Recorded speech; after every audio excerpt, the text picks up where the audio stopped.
अस्सलाम वालेकुम। Toss toss कल हो गया था ना। अरे तुम दोनों ने एक जैसे कपड़े पहने हुए हैं आज। ओह वाह क्या बात है। तो तुमने क्यों नहीं पहने सेम हैं? जी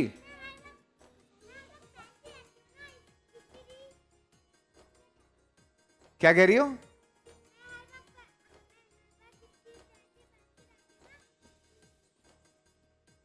अच्छा माइक खोलें यार बच्चों का। जी आप आज आपसे शुरू करते हैं। अस्सलाम वालेकुम फैसल भाई। वालेकुम अस्सलाम। एक जरूरी ऐलान जी। फैसल भाई मेरा आपसे ये सवाल है कि जब आप छोटे थे तो आप चाय स्टार्ट थे और हम भी हैं, तो आपके साथ कभी ऐसा हुआ है कि आपके सीनियर को आपसे ज़्यादा रिस्पेक्ट मिल रही हो और आपको फील हुआ हो कि मुझे यार बहुत कम रिस्पेक्ट मिल रही है? यार देखें सीनियर्स को रिस्पेक्ट मिलनी चाहिए और ये बड़ी इंपॉर्टेंट चीज़ है because they been working from so long. मैं जब एज अ चाइल्ड आर्टिस्ट काम करता था तो आई वर्कड विद कवि अंकल, कवि साहब मरहूम। I worked with Khayyam uncle, Khayyam सरहदी साहब, अनवर अली साहब, औरंगज़ेब लगारी साहब, मुन्नू अंकल, मुनव्वर सईद, मोहम्मद अली साहब, नदीम साहब। मैंने तकरीबन तमाम जो मेरे सीनियर एक्टर्स हैं उनके साथ मैंने काम किया है। और एक छोटी सी बात बताता हूँ। एक बहुत बड़े पेंटर थे पिकासो, उन्होंने बड़ी बड़ी ज़बरदस्त पेंटिंग्स बनाई हैं। तो एक साहब आए उनके पास पेंटिंग बनवाने के लिए और उन्होंने वो पेंटिंग बनाई और उन्होंने 5 मिनट में बना दी। और उन्होंने 5 मिनट में वो पेंटिंग बना के ठीक ठाक पैसे मांग लिए। तो उसने कहा कि फॉर एग्ज़ाम्पल उसने कहा कि $100 फॉर दिस 5 मिनट्स। उसने कहा नहीं, फॉर दोज 50 years। तो ये वाली बात होती है कि एक आदमी ने इंडस्ट्री में बहुत कुछ किया हुआ होता है, तो वो हम पे भी फ़र्ज़ होता है कि हम अपने सीनियर्स की रिस्पेक्ट करें। जब हमारे सीनियर्स हमारे सामने होते हैं, यू वोंट बिलीव कि हम बैठते तक नहीं हैं।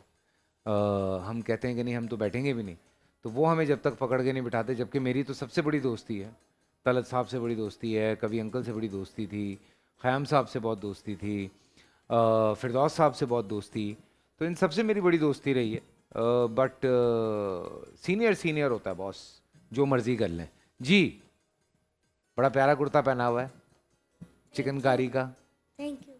कैसे हैं आप? ठीक ठाक मैं हैं? ठीक हूँ। क्या और वो पूछ रहे हैं? देखिए वो आपको खाते हुए लगा हुआ नहीं ये कुछ नहीं कहता, ये ऐसे ही है, बस शरारतें करता है, करता कुछ नहीं है ये। है। आज मेरी मम्मा की बर्थडे है। अच्छा हैप्पी बर्थडे भाई, आपको बहुत बहुत मुबारक सालगिरह की। केक मैं हैप्पी बर्थडे विश करके दिखाऊं? करके दिखाओ। हैप्पी बर्थडे टू यू, हाँ happy birthday to you, happy birthday to my mom, happy happy birthday birthday to you. जी। आगे दीजिए। नहीं अभी और भी है। अभी और भी है? हाँ बताइए।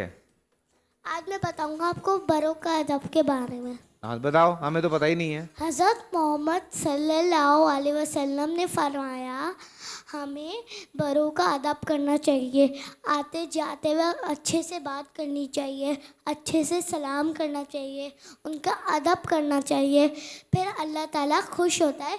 और बहन भाइयों के साथ अच्छे से बात करनी चाहिए, आते जाते हुए अच्छी सी बात करनी चाहिए, मम्मा पापा से बदतमीज़ी नहीं करनी चाहिए, गंदे से बात नहीं करनी बिल्कुल चाहिए। सही थैंक बात है। यू। You welcome. कुनैन को दें ज़रा। फिर उसके बाद वापस आते हैं। लाल कुर्ता मेरे पास भी है, कल परसों पहनूंगा। जी कुनैन। अस्सलाम वालेकुम। मैं वाह आपको एक नात सुनाऊंगी। अरे माशाल्लाह सुनाए। या रब्बे मुस्तफा तू मुझे हज पे तो बुला, आखिर मैं देख लूं आँख से क्या बात तेरा। या अल्लाह या अल्लाह या अल्लाह या अल्लाह या अल्लाह या अल्लाह या अल्लाह या अल्लाह। सुभान अल्लाह। मुझे आपसे एक सवाल भी पूछना है। अब पूछें बाजी। मैं आपको इंग्लिश में बताऊंगी, आपको उसको उर्दू में बताना। यार ये तुम नया लाई हो यार, मुझे फंसा देती हो। पूछो। बकल आप इसकी मीनिंग बताएं। बकलब, बकलब कहते हैं ना कमर बांध लो या बांध लो, बकलब वही होता है ना। गाड़ी का होता है ना, वो तो मम्मा बोलती है मतलब वो बांधो, सीट बेल्ट ना, सीट बेल्ट बांधो। वो कहते हैं फासन योर सीट बेल्ट। ए- बकलब ए- भी सही है। एक और सवाल, हाँ, पहले सांस पाइपिंग गॉड, भरती है फिर बोलती है। हाँ पाइपिंग गॉड, हैं, पाइपिंग गॉड, इसकी मीनिंग बताओ। किसके? पार्पी कॉर्ड, पार्पी कॉर्ड क्या है? इसकी मीनिंग बताएं। आप बताएं। गर्मा गर्म टी। अच्छा एक और सवाल पूछना है। भाई, बाकियों को भी दे दो कुनैन, फिर बाकी टाइम खत्म हो जाता है ना। क्या, भी जल्दी तो पूछो जल्दी पूछो। Bear foot. बेर, नंगे पाँव। नहीं नहीं, नंगे पाँव नहीं जाया करो। हाँ बिल्कुल, ये दे दो अब, लाल लाल कमीज। अस्सलाम वालेकुम। वालेकुम सलाम। भाई तुम्हारी तबीयत कैसी है? ठीक है? उस दिन तो रोजा रख के तुम बिल्कुल ही बशीर हो गए थे।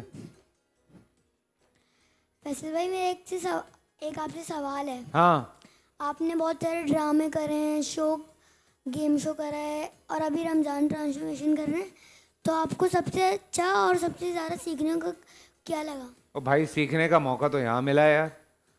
रमज़ान ट्रांसमिशन में आई लर्नड अ लॉट। बहुत सारी चीज़ें सीखी हैं, बहुत सारी चीज़ें समझी हैं, बहुत सारी ऐसी बातें जो गलतुल आम हैं, वो उलमा कराम के साथ बैठ के सही हुई हैं। बिकॉज़ कुछ चीज़ें तो ऐसी हमें बताई जाती हैं इतनी ऑथेंटिसिटी के साथ कि ये ऐसे होता था। जैसे फॉर एग्ज़ाम्पल वो जो एक हुजूर अकरम सल्लल्लाहु अलैहि वसल्लम का वाक़या सुनाया जाता है कि वो एक जगह से गुजरते थे और एक औरत थी, उन पे कचरा फेंकती थी और हुजूर पाक कभी भी रिस्पॉन्स नहीं करते थे। और एक दिन उस औरत ने कचरा नहीं फेंका तो हुजूर पाक उनके घर चले गए कि तबीयत तो ठीक है। सो उलमाए कराम का ये कहना है कि इसकी कोई ऑथेंटिक हदीस नहीं मिलती, कोई रिवायत नहीं मिलती। तो इस तरह से बहुत सारी चीज़ें जो हैं वो बेहतर हो रही हैं। फिर हमारे कुछ अंबिया कराम हैं जिनके जो ख़द ख़ाल हैं या जो कद हैं, उनके हवाले से लोग अजीब सी बातें करते हैं। सो नहीं करने प्रोग्राम कर रहे थे तो उसमें हम सीरतुल नबी पे बात कर रहे थे। फिर मैंने एक सवाल पूछा कि आजकल हर कोई जो है वो मुँह मुबारक ले आता है, तो हमें कैसे पता चलेगा कि वो ऑथेंटिक है? तो उसके उन्होंने 2-3 तरीके बताए। आप लोग यूट्यूब पे ज़रूर देखिएगा। आगे दे दीजिए और माइक। मज़ा किसमें आया? यार मज़ा तो देखो हर वो काम करने में आता है जिसके लिए मैं अग्री करता हूँ, क्योंकि मैं वरना करता ही नहीं हूँ काम, जो सच्ची बात है। जब मुझे मुझे मुझे जब तक मज़ा नहीं आ रहा होता, मैं उस काम को एंजॉय नहीं करता, तो मैं करता ही नहीं हूँ। मेरी तो ये टेक्निकल प्रॉब्लम है मेरा, इसी वजह से तो मैं कहीं नौकरी नहीं कर रहा। जी अस्सलाम वालेकुम। वालेकुम सलाम। भाई मैं आपको ये बताऊं, ये तमाम बच्चे जो हैं आज इन सब के कपड़े बच्चा पार्टी ने दिए हैं। थैंक यू बच्चा पार्टी, मैंने कह दिया आपकी जगह।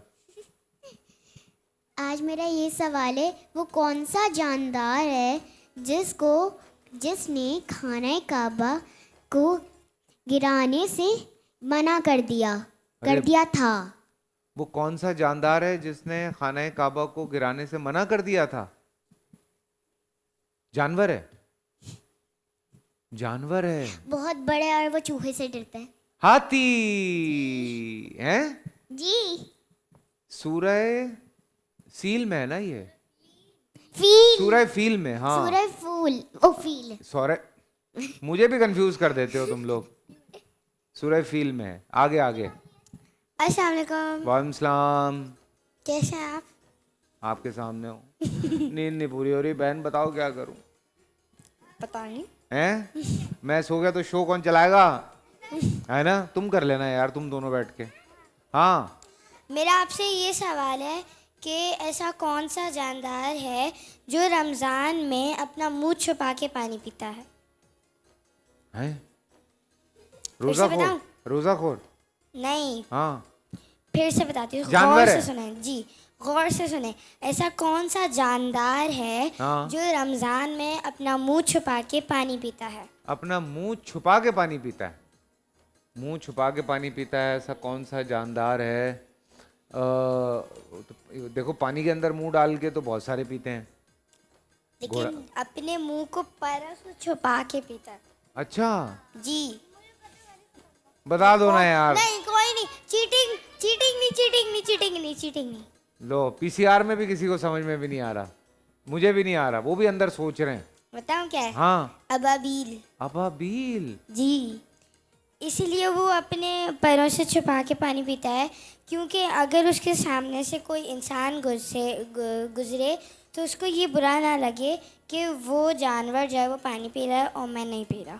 वैसे इंसानों को पता है बुरा लगना नहीं चाहिए, ये मैं सच्ची बात कहता हूँ। हमारे अंदर इतनी बर्दाश्त होनी चाहिए। There are lot of reasons.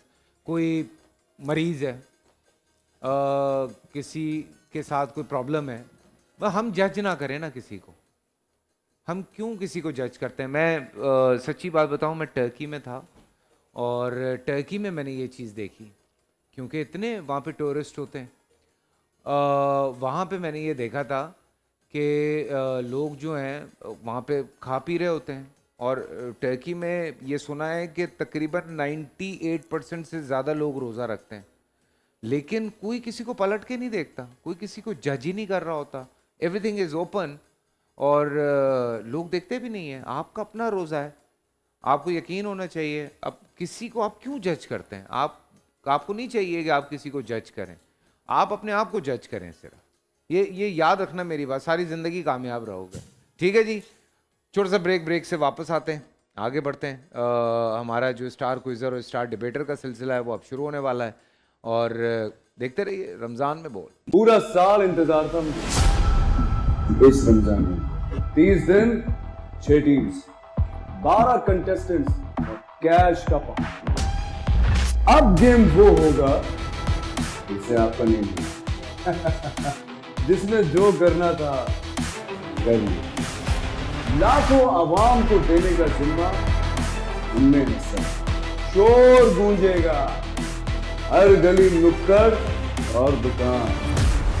Ramzan league बनेगी आपकी पहचान। नारा लगेगा तो पारा चढ़ेगा। गेम शो ऐसे चलेगा। रमजान लीग रोजाना शाम 7 बजे सिर्फ बोल एंटरटेनमेंट पर। बोल एंटरटेनमेंट के शोज देखने के लिए हमारे चैनल को सब्सक्राइब करें और बेल आइकन पर क्लिक करना ना भूलें।